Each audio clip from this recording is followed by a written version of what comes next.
Alright Reds, this is Eddie Gibbs from Anfield Index, and this is a paid advertisement from BetterHelp Therapy Online. What's something you'd always wanted to learn? Remember back when you were a kid, always curious, always discovering something new. Now think about this, as an adult, do you still spark that joy of learning new things? Whether it's gardening, picking up a new language, or maybe mastering bowling to outshine your best friend, it's essential to keep that spirit alive. And guess what? Therapy can be a fantastic way to reconnect with your inner student, your sense of wonder. Because truly, the back-to-school vibe isn't just for kids or young adults, it's for everyone at any stage of life. Now, I haven't used BetterHelp myself, but I've seen firsthand how therapy can dramatically shift perspectives. It's not just about heavy issues, it's about enhancing your everyday life, learning to cope better with daily stress, setting healthy boundaries, and empowering yourself to be the best version of yourself. It's a space where anyone can benefit from a little extra insight and support. So why BetterHelp? Well, it's therapy that fully adapts to your timetable, and it's all online.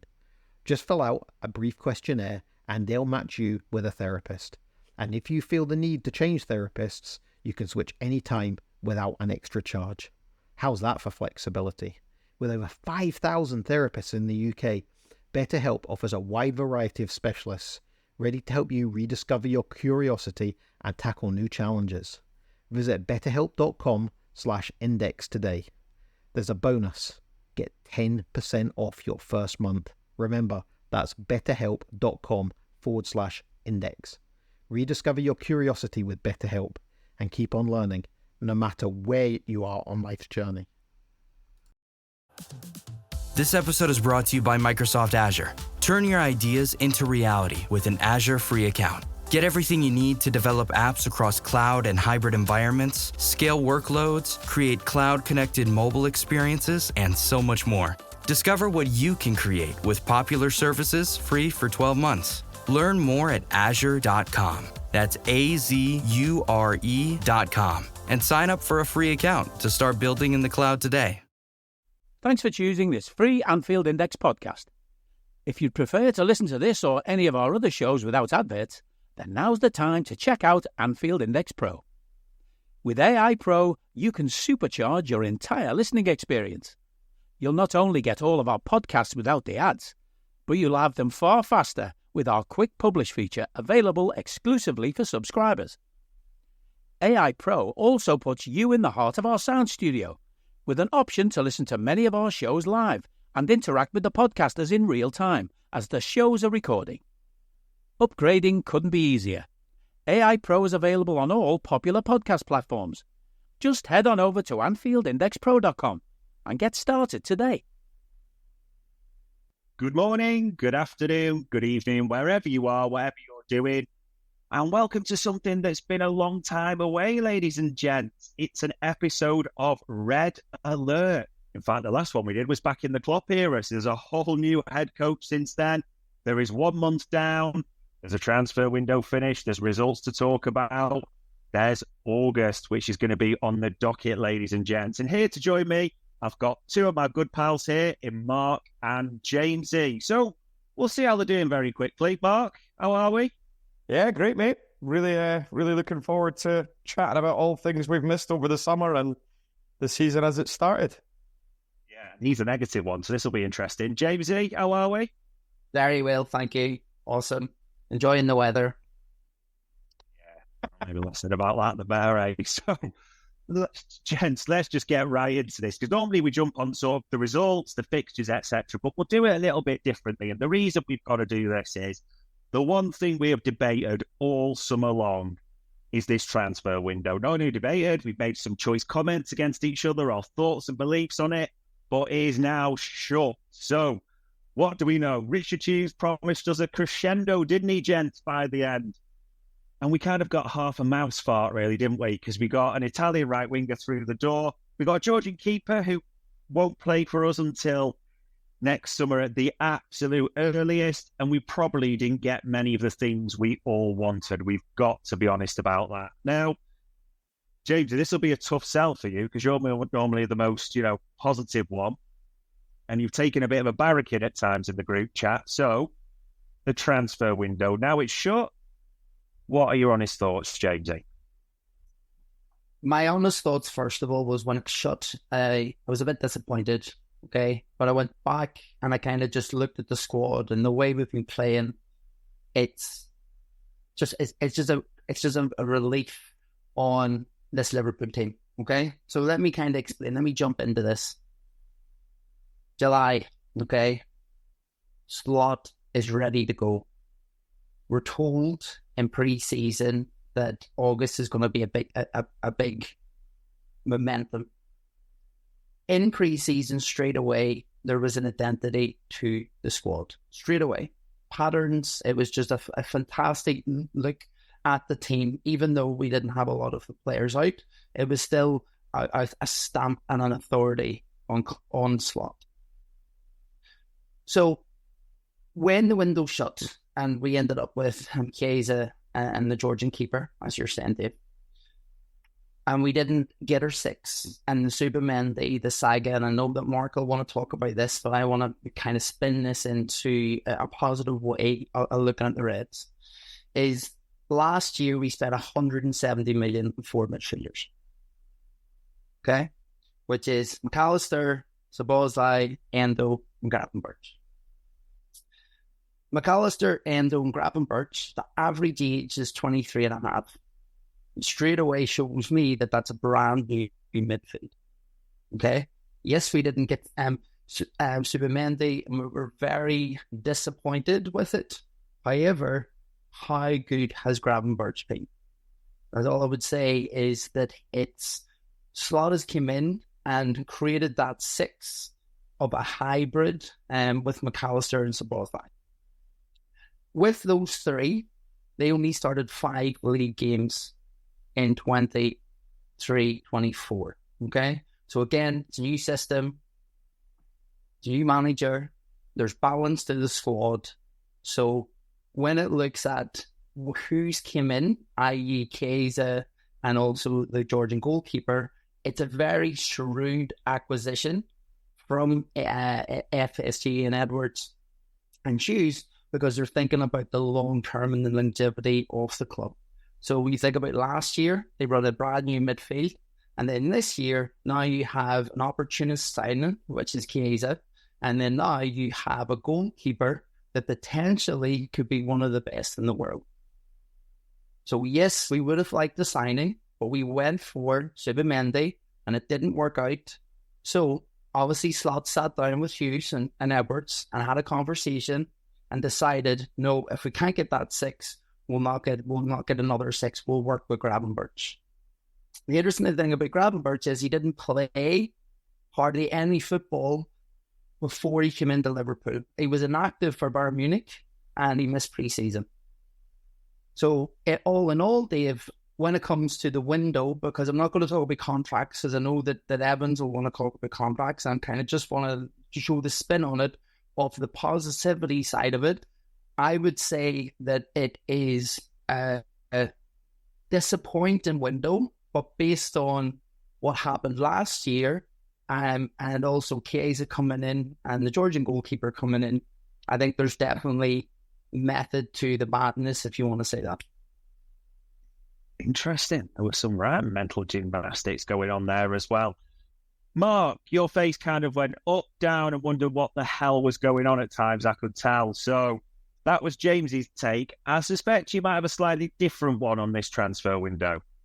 Yeah, I mean, just before we started the feed here, James was telling us that he's going to Dubai for Christmas, and I can only imagine that is Hughes funded, because the spin we just saw there on that window was insane.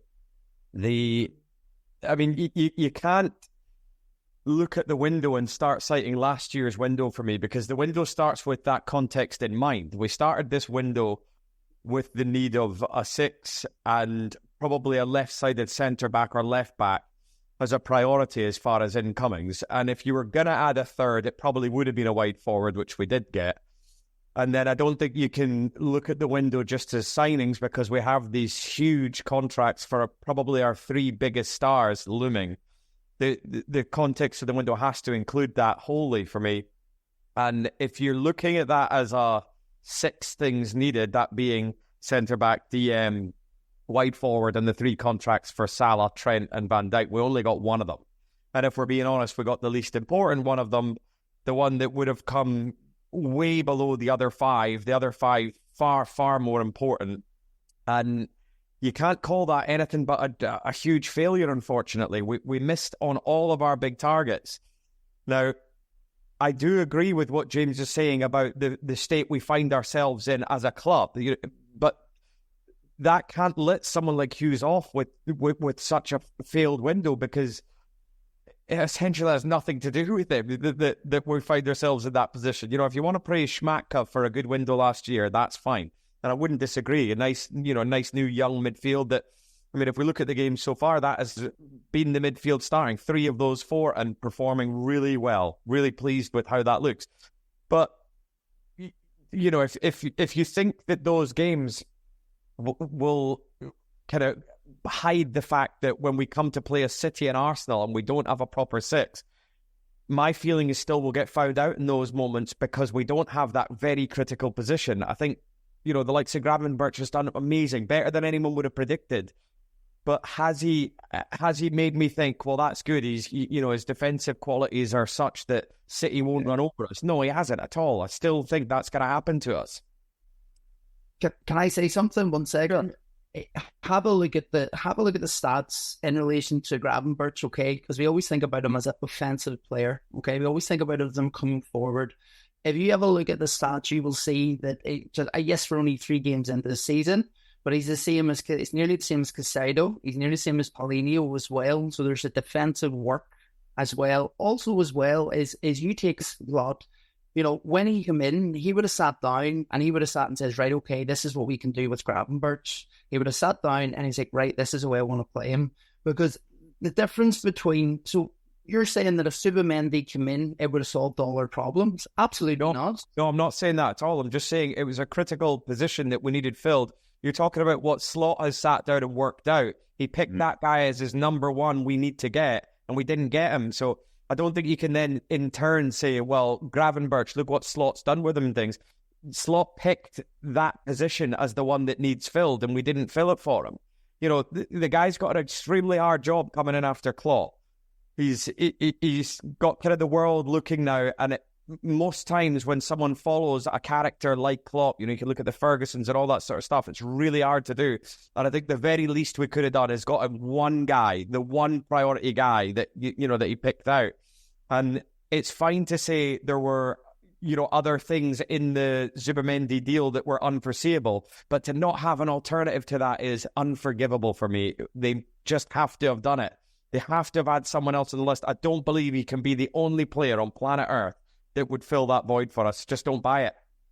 Yeah, I've got to be honest on this, Jamesy. I'm struggling to turn this window into a positive. And the phrase I keep going back to, it's a missed opportunity, because City are a little bit weaker than last year. You have to be honest. Their players are a bit older. Alvarez has left, so they haven't really got cover for Haaland that way.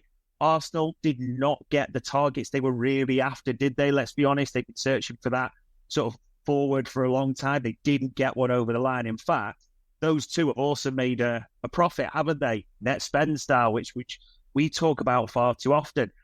I agree. Zubamendi was always, for me, we knew his situation. We knew he'd turned down quite a number of other clubs. It was always a risk. There was always that possibility. I didn't hold it too much against him.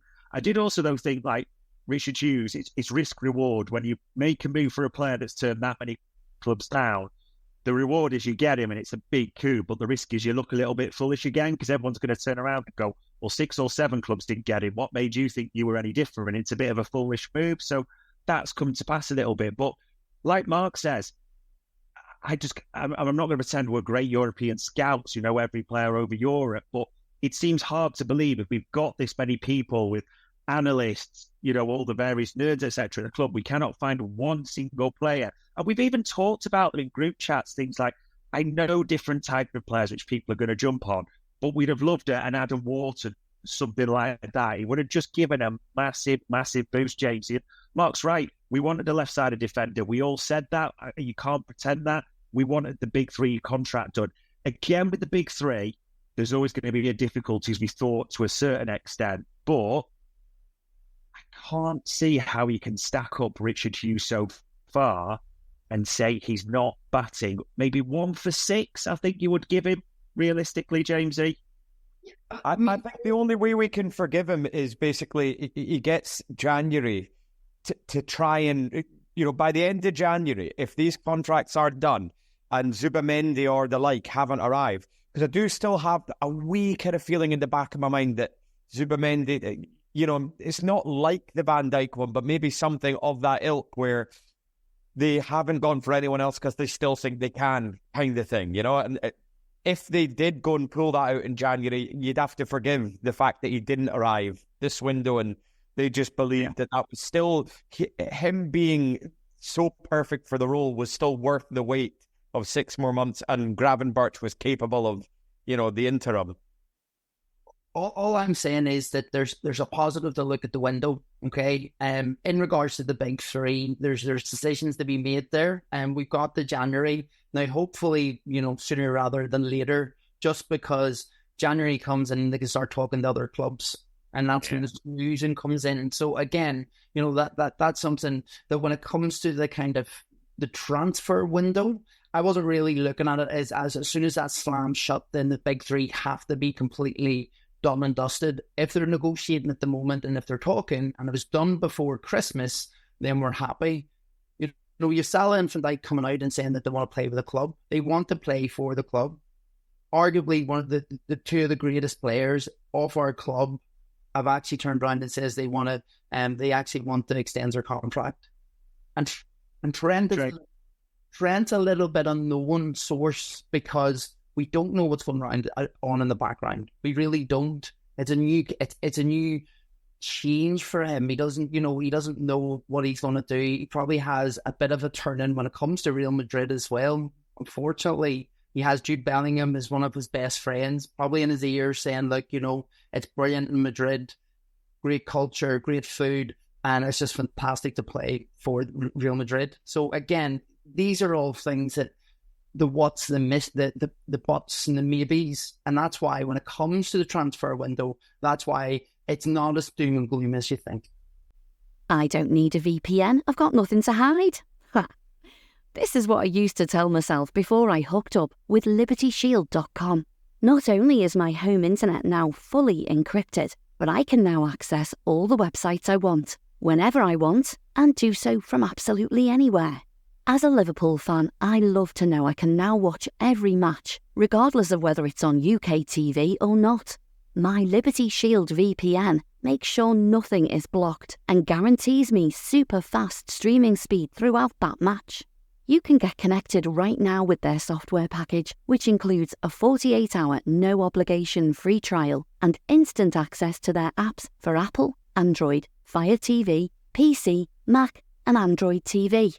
Or go a step further like I have and get one of their pre-configured VPN routers. These small but powerful devices allow you to easily connect every device in your home to VPN, making it the perfect solution for smart TVs, Mac boxes and games consoles. Visit LibertyShield.com today and use coupon code AIVPN25 to get 25% off at checkout.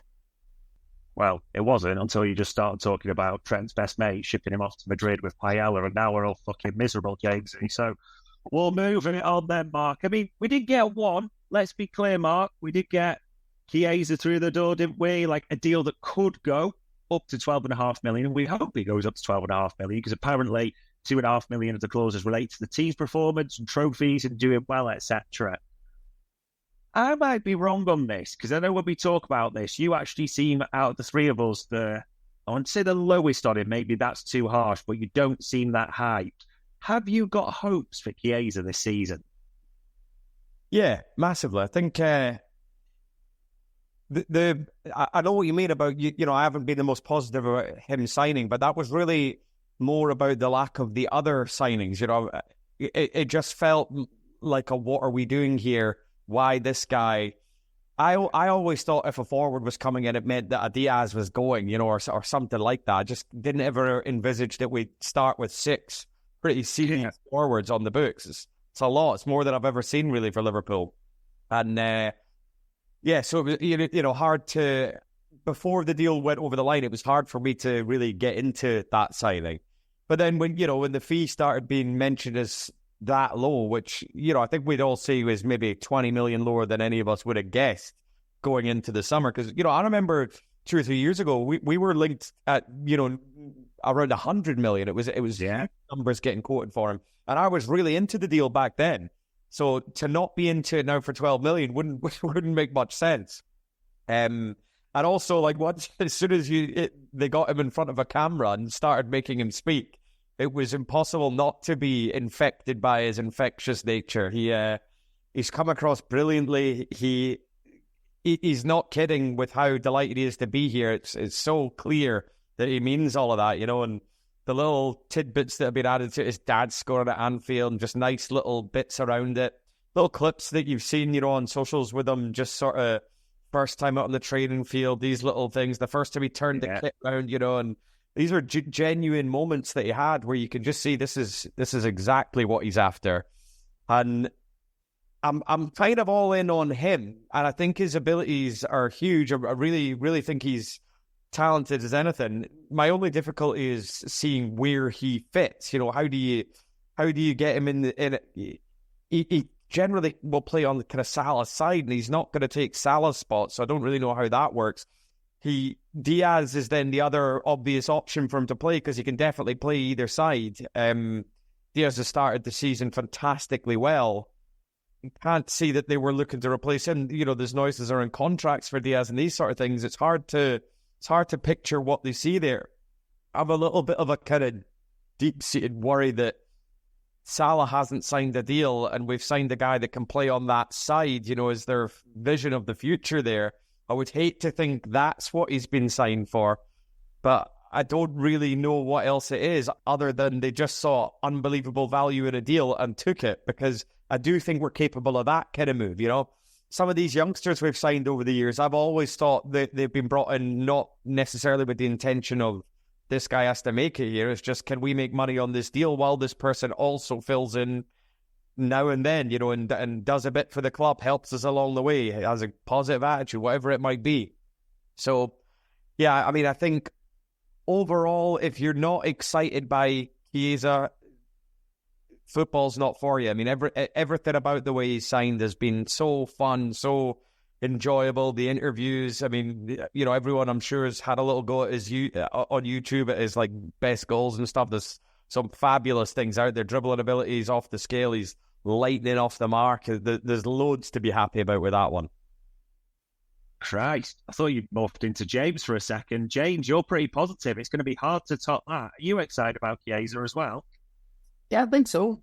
I think he offers something a little bit different as well, and to be able to take off a Salah workload and a Diaz workload.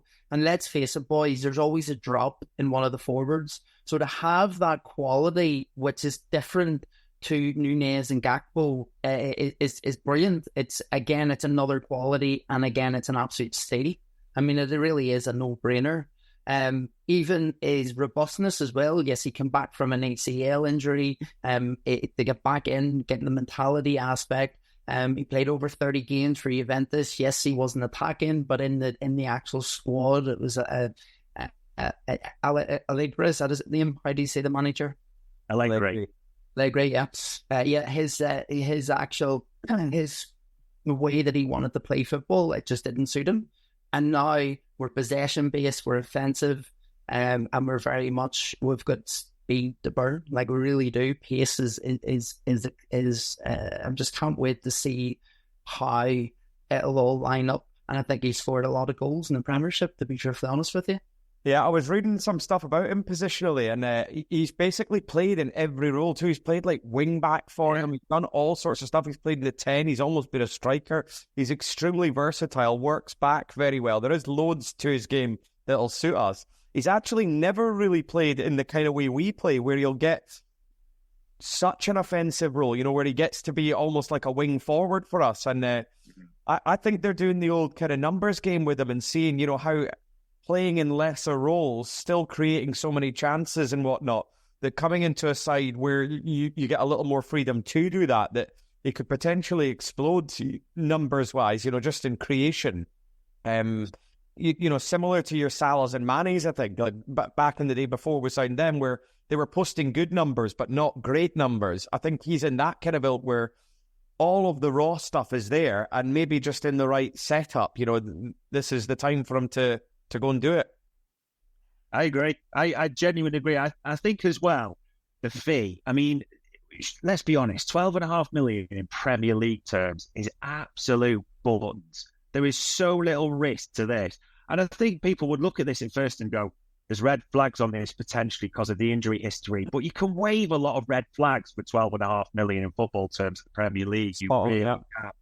Like, as you said, this is an experienced guy as well. This is not a young kid. This is a guy that can come straight in and you expect to have an impact. I also really am enjoying all these interviews. Like you said, he seems enthusiastic. He seems buzzing to be there. I actually love the fact he is bullying the fuck out of the 17-year-olds in the youth team as we speak and just like whizzing past them and knocking it in the bottom corner.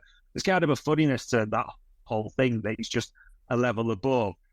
The other thing, you both touched upon it there.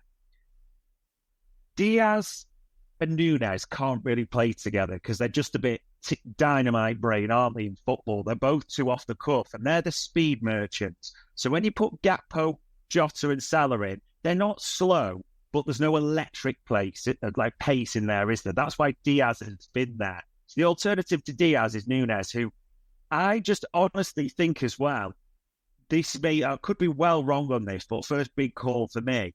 I think Darwin Núñez could be a bit of a deficiency in the way for sort of Slot sees it at the moment. And I would not be surprised if at times this season you saw Chiesa on the right and Mo Salah moved centrally at times as well, just for that variety. That just for what we're seeing, I'm not convinced that Slot fully fancies Núñez. I have to be honest about that. So I do think he will get minutes. I do think he will get, game time in various competitions. I think he'll get a shot as well to really get in. And before people think, it's easy to go, he is a Mo Salah alternate. And if he is, that's fine, so Mo rests his legs. But Chiesa played nearly 3,000 minutes last season, didn't he? This is a guy who's gone past that. He's still, hitting top speeds and big marks, so we'll have to see. So first surprise question. They hate this, ladies and gents, when I spring these on them, but I don't really care remotely. So question number one of a surprise, Jamesy. Don't overthink it. How many goals does Chiesa get this season for Liverpool? Total or Premier? Like, what do you want? The whole thing? Okay, James, if you give me a Carabao breakdown and everything, go for it. I think he'll get 12 in all competitions. Whoops, 12, double figures. Mark? I think 12 is asking a lot, isn't it? That's assuming he plays a lot, 12. I'm going to go a little lower than that. I think it'll come down to if Jota gets injured as expected, because I think that's when he'll start seeing opportunities. But, taking the gamble, I'll go 8. 8, which is actually generally the number I was thinking. So I'll round up. I'll go 8 as well. At 8 or 9, I will be pleased with that. That's a good, solid alternate. And listen, if a £10 million forward gets you 8 or 9 goals, that's a decent return. You're paying value there, aren't you, in the Premier League and all competitions? So we'll see. Yeah, that's still one name on the docket. Gents, I mean, we've talked about this all summer between us, contracts. I mean, James, you talked there about the two older ones in Salah, Van Dijk, the two that have publicly really intimated they want to stay. There's no doubts about that. Trent, Mark, the silence almost is a bit worrying for me. I've got to be honest now. We're not really hearing anything since we heard all the talk, and then James just brought the tone down with talk of Paella and Jude Bellingham. Like, have you got cause for concern with this one? Oh, massively. I mean, the difficult thing with it all is like you try and fit it in your head into what must be happening behind there, because the idea that nothing has happened and they haven't thought about it is ridiculous. Of course they have thought about it. We're not run by idiots. These people have, on each individual player, had conversations with themselves. They'll have a rough plan of what they want. Now, you can take what the players have said with a grain of salt if you want, but if you're going to take that on face value, Van Dijk and Salah have both pretty much said they haven't been contacted at this stage, right? So if you look at that, you can maybe take that and start thinking, well, why would that be? You know, how could they have let 2 stars like that get this far and not even have approached it? And I suppose you could put that down to maybe they're thinking, we give it 2 or 3 months into this season, we see how they're faring. You know, there was definitely cracks in Salah's form back end of last season. Maybe they think, let's see 2 or 3 good months, and if we're happy with what we see from both of them, then they get their deals, right? And I could probably make my peace with that, because the contracts are huge for these guys. You can't give Salah another 3 years if there were signs that he was going. If he started the season maybe the way he was from January onwards last year. Virgil, 33, you're asking a lot for another big deal 2-3 years down the line, where you're still on that top money. He's never really had many injuries, which I think should stand him in good stead. Obviously, the one big one, but these you can't really hold those ones against people. It's more these consistent sort of muscle injuries that you worry about. He's not had any of that. So those two, you can kind of find reason why we've got to where we've got to, I think. And also worth mentioning, Hughes is new in the job. It's not his fault that those ones have got to this stage, other than the small period of time he's been with us. The one that is impossible to get into your mind is how, when he arrived, he didn't day one go, right, well, that Trent contract, we better fucking sort that one. Because he's prime of his life. He's probably our most valuable asset at the club. Probably would demand the biggest fee. He's the vice captain, the main scouser in the team. It's pretty unthinkable that we let another one walk like that. I mean, your mind goes back to the McManaman sort of deal that happened, when I was young, but I still remember that feeling of, the star walking away for nothing. It's unthinkable, and I like to think that we had got to a stage as a club where that couldn't really happen to us anymore. We've had these successful years and these great managers, and we're still star-studded. So it's a real worry for me. And you haven't heard Trent say that nobody's approached him the way the other two have, which is also a worry for me, because then it sort of brings you to, well, they probably have, haven't they? Why wouldn't they have? It doesn't make sense that Trent's had nothing said to him. So that leads me to kind of thinking he either is stalling and just seeing maybe what the slot project looks like before he commits to, spending the prime years of his career.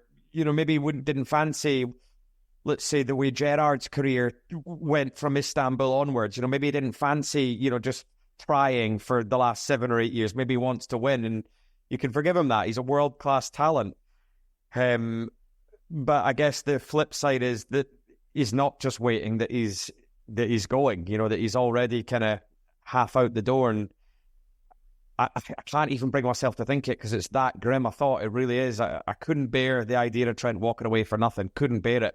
But I think gut feeling is I'm worried, and worried for a reason. Yeah. Jamesy, any reassurance from you? What are you thinking around Trent? I know you've talked about the other two, so it's probably Trent more importantly.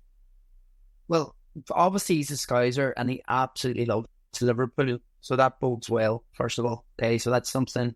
His family's in Liverpool, and that's going to be something that we can kind of call as a pro. Okay, I think it's a bit more complicated with Trent when it comes to contract. As you're saying, it's probably going to be one of the biggest contracts that Liverpool is going to offer, based on his age and everything about it, because he probably is our biggest asset if you want to look at the overall picture.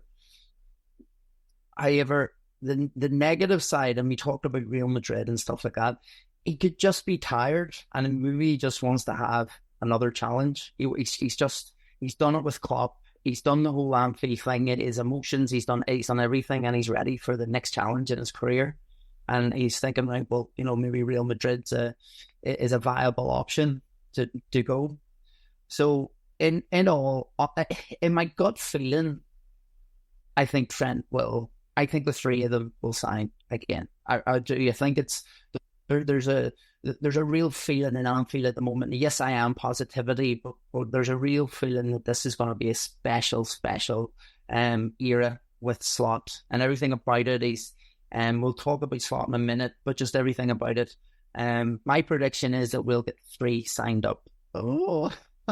Yeah, we might not have the hills that Zubimendi's got in San Sebastian, but I would be doing everything else I can. I'd be pulling those kind of stunts. I'd have Gerrard and Kenny taking the contract to his fucking door. I really would. Anything, whatever you can do it. Yeah, I'd buy Crosby Beach for him. Who gives a shit? Do you know what? Like, just do it. I think you kind of made a fair point, James, here in the sort of the pros and care to think about possible new challenge. I fail to believe that that's not in his mindset, where he's kind of wiggling. It's a balancing act. I also completely agree with what you said, Mark, as in the silence is deafening. These are not stupid people in charge. You fully suspect. We were told at the start of Richard Hughes coming in, his priority was the Trent contract, wasn't it? And then we were also told that this wasn't going to be talked about publicly out of respect for each other from both sides. Hey guys, it's Eddie Gibbs from Anfield Index here. I hope you're enjoying this podcast, and I'm sorry to call time on the show before it ends. In the current climate, it's tougher than ever before to offer podcasts for free. At Anfield Index, we produce over 75 free shows every month, which I'm confident is unparalleled in the LFC sphere. Whilst we'd love to offer everything for free, the production costs now make this impossible. That said, we don't want to follow the model of other channels and lock all of our content behind a paywall. So what we've decided to do is to continue offering every show for free, but cut that offering to 30 minutes on our longer shows. So to get all of our shows in full and enjoy the best of everything we have to offer, we really hope you'll consider supporting the channel and signing up at AnfieldIndexPro.com. For about the price of 1 cup of coffee, you'll get every podcast in full with 0 ads. You'll also get access to our LFC VIP community, where you can enjoy live podcasts, engage with our podcasters, and chat with other Reds in real time.